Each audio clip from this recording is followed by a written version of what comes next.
আসসালামু আলাইকুম। এখন আমি পরিচয় করে দিচ্ছি। আমাদের এলাকার একজন খুব আ সাদা মনের মানুষ আমাদের বিশে কাকা। উনি সারা জীবন পরিশ্রম করছেন, সৎ পথে আয় করছেন এবং ভালো মানুষ। এলাকায় উনার নামে কোনো রকম খারাপ কিছু নেই।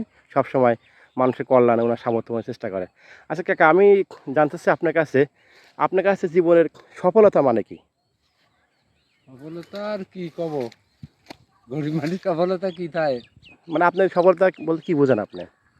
এখন এই কাজ কাম করে খেয়া যেটুক বাঁচি, এইটুকুই সফলতা। সফলতা। আচ্ছা তাছাড়া আর তো আর আপনার জীবনে সুখী হওয়া মানে কি? মানে কি করলে মানুষ সুখী হতে পারে?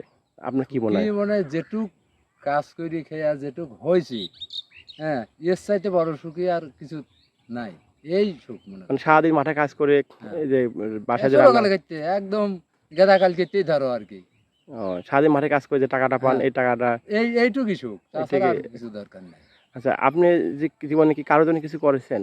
এরকম কিছু আছে? না, সেরকম কিছু করিনি। ওই দুটো মিয়া দিয়ে খেয়া পড়িয়ে ওই ওই একরকম চলে যাচ্ছে, তোর মানে কোনো দেরি হয় না। আপনার জীবনের গর্ব হলো আপনি সারা জীবন সৎ পথে কষ্ট করে হালাল উপার্জন করছেন, যেটা হুম, অনেকেও পারেনি। তো আপনার সবচেয়ে অহংকার হলো আপনি হালালভাবে জীবনযাপন করছেন। হুম। এটাই আপনার প্রকৃত সুখ। হ্যাঁ, এটাই ওকে, আমার কাকাদের সবাই দোয়া করবেন। আসসালামু তাছাড়া আর আলাইকুম। কিছু আসসালামু আলাইকুম। দরকার নেই।